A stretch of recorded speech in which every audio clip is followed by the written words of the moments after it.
There was gunpowder all on the floor. You don't. It was just so real, but it felt so fake.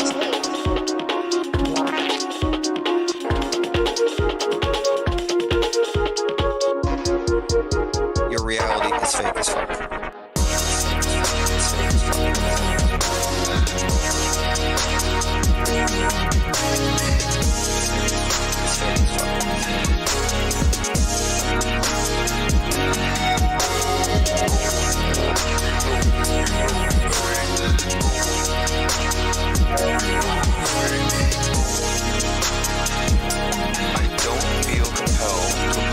What I'm saying. I don't feel like silencing myself or anybody's feelings. I think the earth is flat. Sandy Hook is a hoax. Nobody died at 9/11. Megan Kelly's a dude. Ellis Jones and Bill Hicks. The space program is fake. And all of the female astronauts are dudes. All of them. They're all trans. Trannies in space. Crisis factors on the ground. Fake 9/11. Q is fake. Trump is fake. Melania is a dude. Joe Rogan's a bitch. Eddie Bravo sucks. Chemtrails are fake. If you believe in chemtrails, you're a fake enabling fool. Nobody died at Sandy Hook. Nobody died at Aurora. Nobody died at Littleton. Nobody died at 9/11. Nobody died at any of the terrorist attacks like Bataclan. Nobody died at Thousand Oaks. Nobody died in Vegas. None of those gay people died at the disco shooting in Orlando. All right. That's Your Reality is Fake AF by MVP. I'm going to drop a link in the chat there.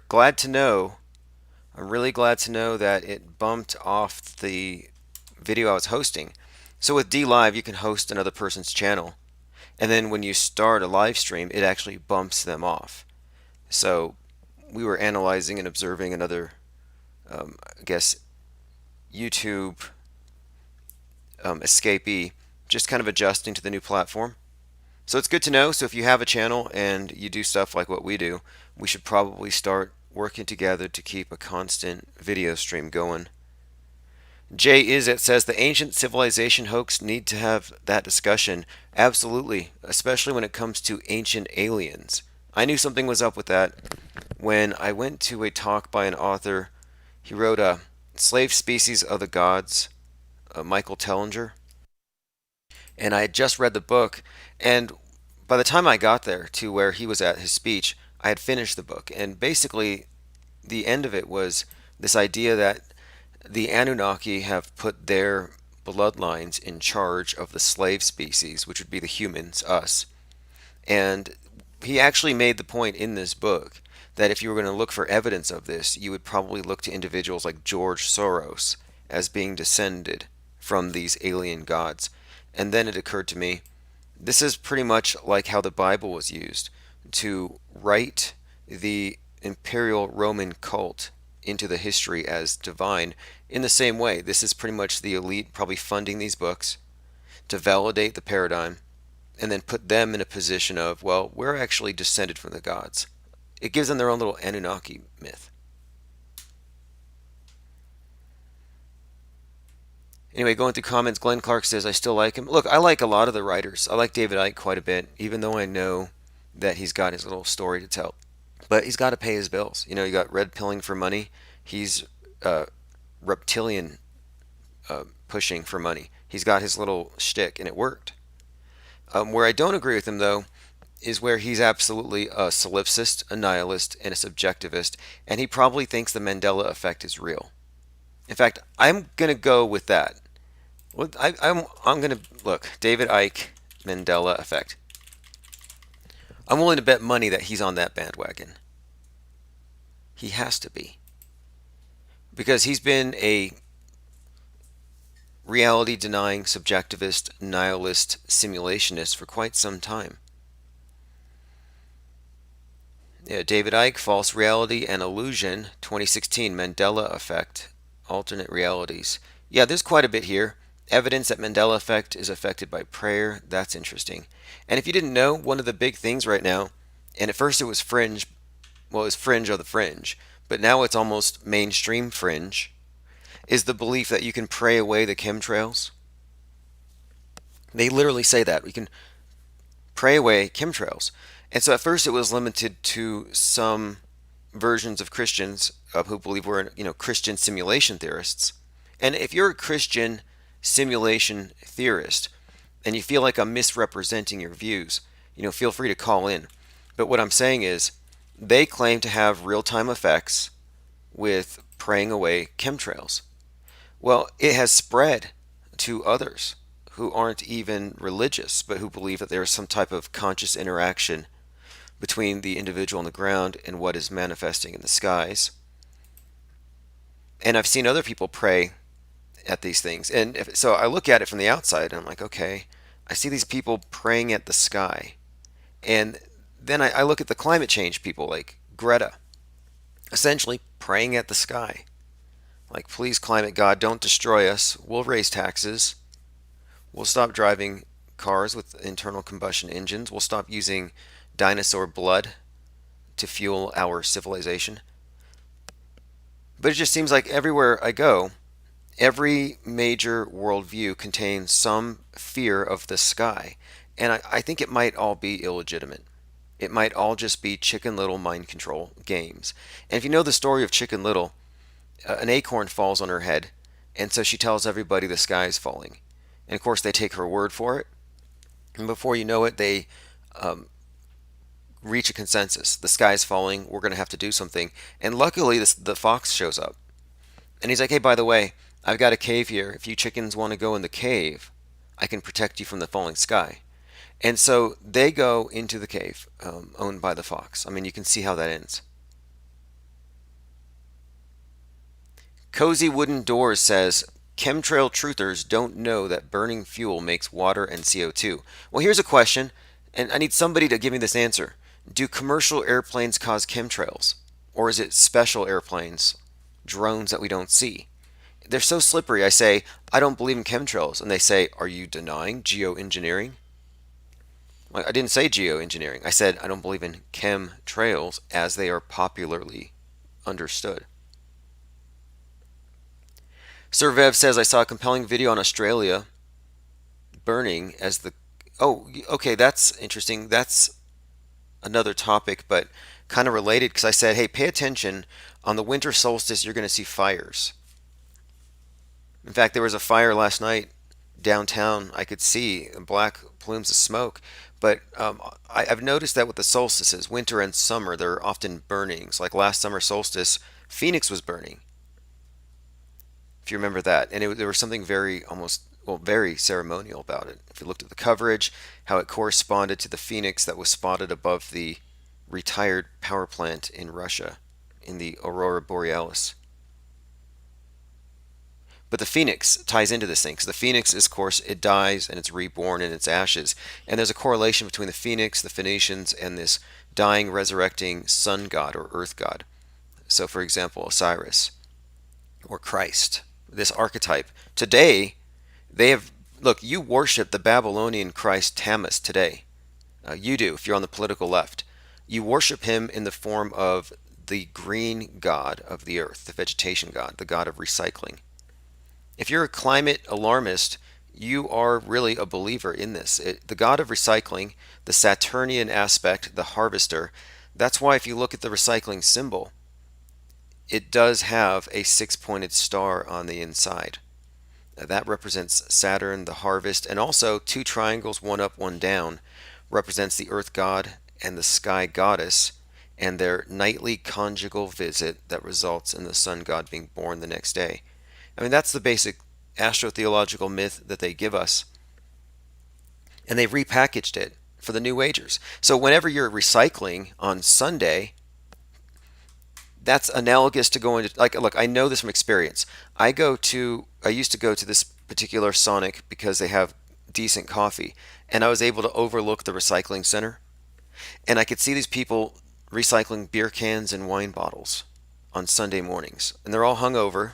They're in their pajamas, from a nice part of town, and I'm like, okay, I get it. Saturday night, which is, Saturn celebration night, it's in all the cults, Saturnalia. They have their Saturnalian celebration, which is basically worship of the flesh, the way the Church of Satan does their thing. It's Saturnalia worship. So what these people do is they indulge in the world. They consume as consumers. Well, consumers are the sinners of the day, enlarging their carbon footprints. just like sinners are enlarging their original sin. So, what do? Well, after you party it up with your Saturnalian celebrations on your Saturday nights at the disco or whatever, you go to church on Sunday and you expiate that sin. You confess, you put some money in the bin. Well, what are these people doing? When they're separating their garbage into recyclables, they're actually separating the trash according to the state's definition of what constitutes litter and what's recyclable, what constitutes a contaminant, or rather something destructive that needs to be recycled. So they, in other words, you're confessing your sins. Yeah, I overindulged. Here's my cans. But if I put the cans here, you recycle it, you actually create some money, put it back in the system. So you're kind of more or less involved in this process of the church selling indulgences and you're buying them. They do it to the companies, the big corporations with carbon taxes, but they get you as an individual to admit to your individual sinning in this new paradigm. And there you are at the recycling bin, this big green cube with the hexagram on it, putting stuff in the bin, saying, I'm sorry for my carbon footprint. Lord. Lord means ball, or the word ball means Lord, rather. And obelisk, which is the symbol of the earth god, is a shaft of ball, the Lord's dong. And that's the symbol. I didn't make it up, and this is your cult. You worship this if you're part of this New World Order system. That's why I say there are no atheists. We have a new person in the chat who said he's an atheist, and I'm like, well, you're not an atheist. Not if you accept the premise that this particular condition exists, that the world is as described. And even if you claim to be a skeptic, you still say we're on a ball. Well, the ball science and the ball eschatology are tied together. It's inextricable. You really cannot say, I believe we're on a spinning ball, but I don't believe in global warming. No, if you believe we're on a spinning ball, it actually logically follows. You don't get an opt out. You're cherry picking. You're in the same boat as those lukewarm Christians who want to deny the vengeful nature of their God. You're a lukewarm globecuck who doesn't understand that you can't cherry pick it because it's all a script.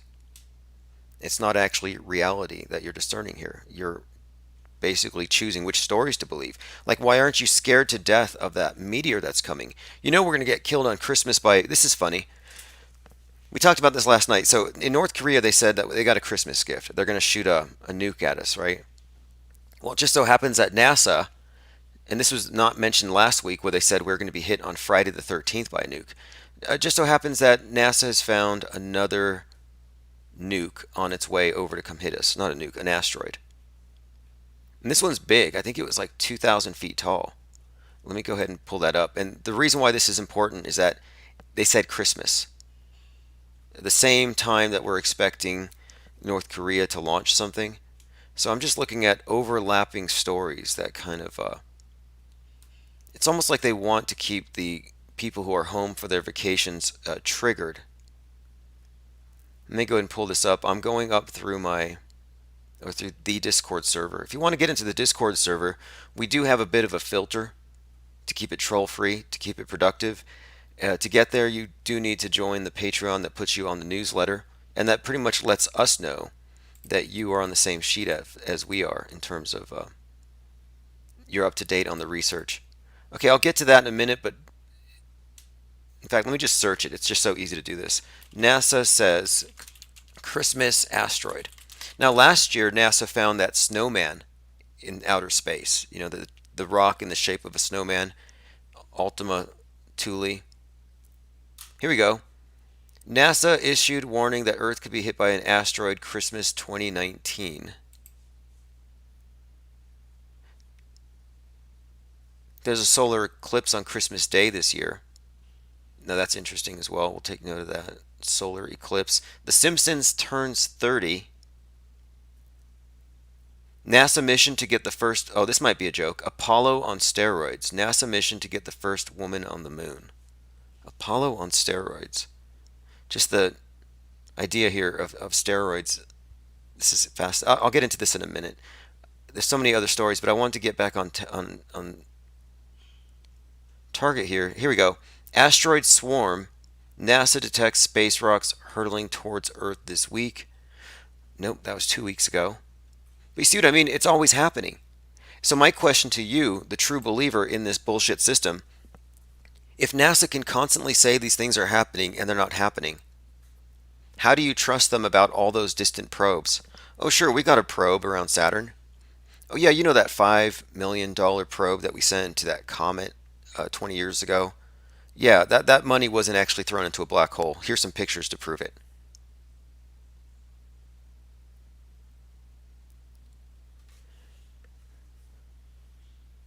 But okay, so let me get my question answered. Maybe someone here knows the answer. Do commercial airplanes do chemtrails? Because often chemtrails will look at trails in the sky and say, well, those are from, they're obviously from commercial planes. But they'll say, well, no, it's not chemtrails if it's from commercial airplanes. Will someone clarify which planes are doing the chemtrailing? Plain Jane says The Simpsons first premiered on the Tracy Ullman Show, April 19th. Happy birthday, Walt Hitler, 1987. Okay, so this would be their 33rd year in existence. 86 was a big year. Challenger exploded. Tyson became the youngest world champ. Some guy burned himself in the White House lawn to set himself on fire to protest Reagan. That was the first Burning Man festival in Las Vegas, 33 years ago. Dave Raven says you need to go to the moon first before going to Mars, but all the telemetry data is missing. Yeah, they would go back to the moon in a nanosecond, according to Don Petit, but they can't because they lost the data. A.K. Pear said a friend of mine claims to know a pilot who admits to spraying stuff. Jimmy Johnson says we've never been to space. Earth is not flat, says a famous actor. I won't out him. He hates shills too. We've never been to space. Earth is not flat. See, this is a fascinating thing too, and I know how that works. That's a guard-railed mind. Guard-railed. See, well, here's what they've done. They put out people who say the moon landing was a hoax all day long. That way they can debate about it, and then you can categorize people according to how perceptive they are. Because right now we're going through a reformation and we're losing, unfortunately. Like, we're not losing. But, outside of this chat room, outside of you 75 designated domestic terrorists, we're losing this thing. It's really a reformation, and the counter-reformation is in full effect. And it's all about visual literacy. So it's not about movable type press. Every single one of you has the ability to read, to communicate with everybody. So we've achieved this ability to communicate to one another instantaneously and more or less unregulated. I mean, it's pretty much as free as it could possibly be, I imagine. But at the same time, just like Brave New World posited, you could have so much information that it itself becomes meaningless. And I think we're at a point now where the visually illiterate are causing us to lose this thing. Like, even though you can read words and you can see the obvious surface features of things and you can get passing scores, they've made us illiterate to the ways that they deceive us, the magic tricks, the optical illusions, and the actual movie magic. So it wasn't physics that got us to, it wasn't science and physics that got us to the moon. It wasn't rocket science, it was movie magic. Movie magic, not rocket science. The limiting factor preventing us from going to Mars right now is movie magic. If they had movie magic 20 years ahead of what we can visually discern to be fake, they would already have us there. Let me show you something. This came out this morning. This is good. So Joe Rogan, if you remember Joe Rogan accidentally, and this happened once, he accidentally noticed that Jeff Bezos' rocket was fake. So this is from a couple of months ago, where Rogan is watching a rocket take off, and he says, "Why does it look so fake?" And he kind of has to walk it back, but check this out. This is him accidentally being visually literate. Because what the gatekeepers do, and I consider him to be a gatekeeper, is they prevent you from seeing what your eyes are telling you. Oh no, of course it's not fake. That guy's crazy. He's an auto hoaxer. It's real. The Jews did it. And so on. Listen to this. Now this is from, let's see if I get a date really quick. Okay, it's from a couple months ago, but he's looking at Jeff Bezos' Blue Origin rocket launch. It looks amazing. Jamie, can you make that bigger again? But that looks so real. That's crazy that that's not a photograph. Does that look like a render to you, Jamie? I'm almost certain that's not a real car. Okay, there's two videos here. This is the first one where he's looking at a car and you can't tell if it's real or fake. I'm almost certain it's not a real car. The tire looks a little. Tire looks fake. I could be wrong. There could be someone screaming at their whatever right now saying I'm. So there's two videos back to back I have for you here. And these videos are basically examples, though, of Joe Rogan accidentally noticing choice to artificially that something is so real that he can't tell the difference. And so he's basically fooled into thinking that this Singer vehicle design is real. This is modified Porsche, but it's all just CGI. different. Stop, please. Keep it. Look how sexy that is. To artificially differentiate, like the way he's got the fender flares. He's making them like he had to glue them on. But the whole car is carbon fiber. So if the whole car is carbon fiber, why did they fake like they had like extensions? Okay, so I don't want to wheels? disappoint you, but that is a rendering and not a picture of an actual car. I don't want to disappoint you, but that is a rendering, not a picture of an actual car. So this same thing happened. Joe Rogan accidentally calls a rocket launch fake. This happened to him a couple months ago. I think that was episode. I got to go through these, but my point is that there are gatekeepers out there whose job it is to maintain this deception, and the one thing they don't want you to see is they don't want you to see how fake things are. I mean, it's in front of your face, but you've been rendered incapable of actually processing it until you're told. I mean, crisis actors, for example. Well, the TV says the guy's crying. Obviously, something happened. You know, obviously they're victims. They say they are. Well, is that evidence, or is that just say? Is it hearsay?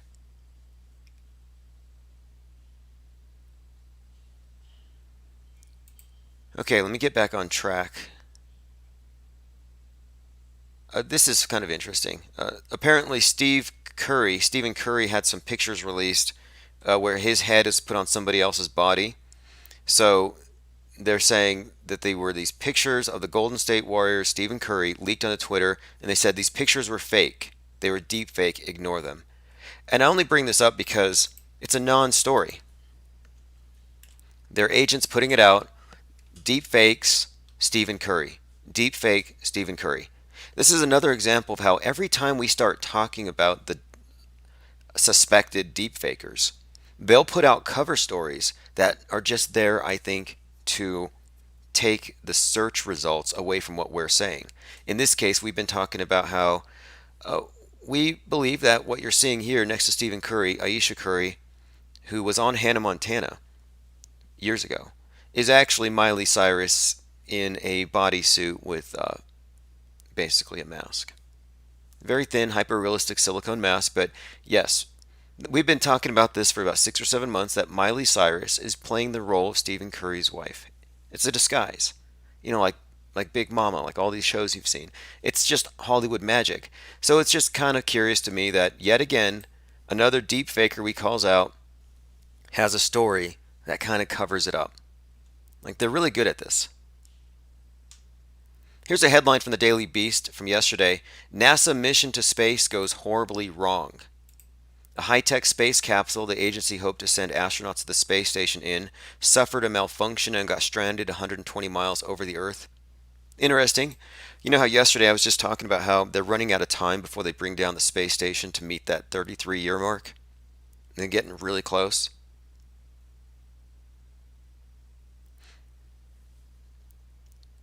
Jimmy Johnson says, I'm not a gatekeeper. They are not crisis actors. That is different. They are psyop actors. Well, no, look, there's no false flags. That's the main thing.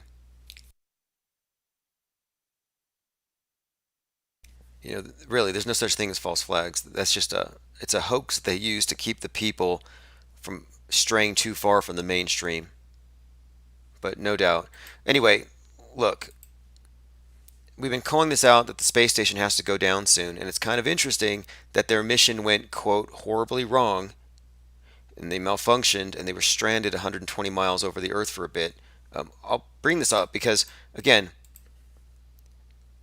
there's a metascript here that calls for the downing of the space station and the dawn of the new age, the new space age, which is going to kick off with a space war.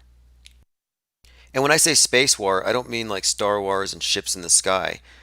It's more about a war over who decides, who controls and defines heaven. Heaven today is space.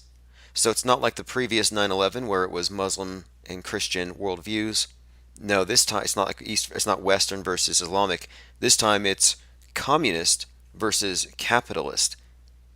And who's going to control space? Because that's the main question. Someone recommended a book series to me yesterday. I actually have the first two in the trilogy, Red Mars, Green Mars, Blue Mars, and it's about terraforming Mars.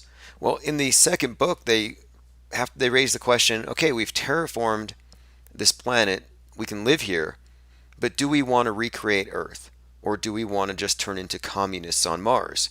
And so there's a schism, just like on Earth, between capitalists and the socialists who want to keep everything green.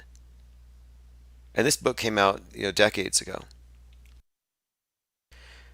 Pyridoxine Oxide says space is fake. Are you saying heaven is fake? Oh yeah. Heaven is fake. Space is fake. The communist paradise is fake. Utopia literally means nowhere. These utopian visions are all fake. It's a pie in the sky vision. It's called this idea of heaven on earth, the perfectibility of man, it's unachievable. It's idealism, in other words. Like, can we have the ideal? And heaven is just idealism. And it's a way of, this is what simulation theory does too, I believe. If they can get people to believe that reality is an illusion and that the truth is this, or the truth or the perfect version is yet to be attained, if they can get you to go there mentally and place your values in the sky, place your values in Never Neverland, in Utopia, in some MAGA, some vision of a place that never was. If they can get you to go there, then you will become a sacrificial pawn, more or less, because then you can sacrifice the now. Because what do you care? Now sucks. I want tomorrow. Now sucks. The earth sucks. I want Mars. This wicked place sucks. I want heaven on earth. And so they can turn you into a disposable, pawn to advance their agenda. And that's pretty much how it works. Utopianism, idealism. It gets you to, like, even now, if you're a true believer in the utopian vision of a green world order, you're going to hate capitalism. That's why you have some of these greenies saying, oh, we're not going to have kids because we want to protest. We're not going to drive. The one thing they won't do is they won't get rid of their big fat egos and their social media. Like, if you truly give a damn about climate change and you think it's real, get rid of your phone. You know what kind of carbon footprint you have because of the lifestyle enabled by your phone? You're enabling a whole lot of people to Uber around, have fast food, and you're enabling them to become consumers. Consumers have become hyper consumers thanks to smartphones and the various ways that the marketplace is fragmented to serve customers in new ways. So it's a bunch of hypocrites. It really is. It's like the Westboro Baptist Church types or all these religious extremists. It's like, well, go into your bunkers. You're so sure that judgment is coming, go in your bunker. Speaking of bunkers, I've got a picture of the bunkers where the Mormons put their genealogical records. It's like in the bottom of a mountain. It's like buried, like deep, deep tunnels underneath these mountains, like old, looks like, I would describe it probably as Tartarian architecture, but oh yeah, and if you didn't catch this yesterday, I want to start doing daily science facts, just to know that, this is the pro-science wing of this whole conspiracy crowd. We're not anti-science. So here's a science fact, and you're welcome to dispute it if you have the credentials. Every spacesuit is literally full of shit when worn by a trained astronaut. That's a fact, a scientific fact. Again, if you think you can dispute it, you can call in 505-510-4226. Jimmy says, I'm an atheist. I don't believe in heaven either. Well, you say you're an atheist, but you're more of a non-theist because the term atheist is part of their Hegelian dialectic. Like you can opt out. You really can. Like I'm a non-believer. I don't believe the mainstream worldview. And I'm saying here is that most people who claim to be atheists are still on the world stage. They're still in that dominant worldview, which I would contend is a religion, and its God is the state. Its God is gravity, the Big Bang, this notion of progress from amoeba to ape to man to genderless alien, because that's what it is. They have actually put you between these things. Like the aliens won't come down until you overcome your monkey ape side and you stop warring with each other. That's when you're worthy.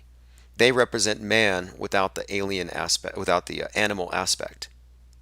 So, like angels, aliens are synonymous with angels. We're also genderless beings of light that come down from the sky, but they're not going to come down and beam you up unless you're worthy and you're separate from the wicked and the sinners, the fleshly. They redress the old paradigm. And so you may think that you're an atheist, but if you believe in aliens, you're kind of not.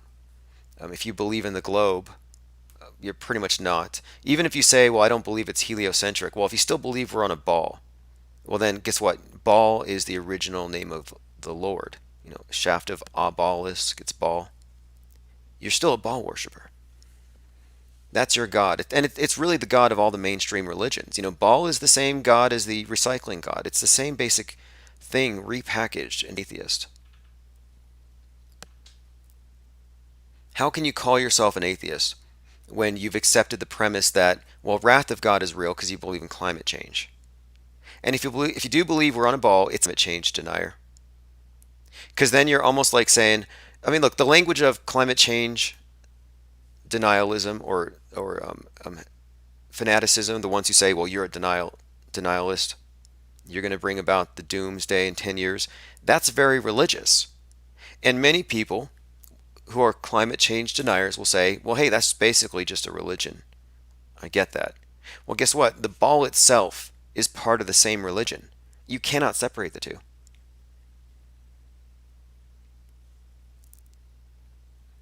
Pyroxine Oxide says, I was visited by almond-eyed night aliens or the Greys. Did they arrive in a ship? Jimmy says, I don't believe in aliens. Time is too vast.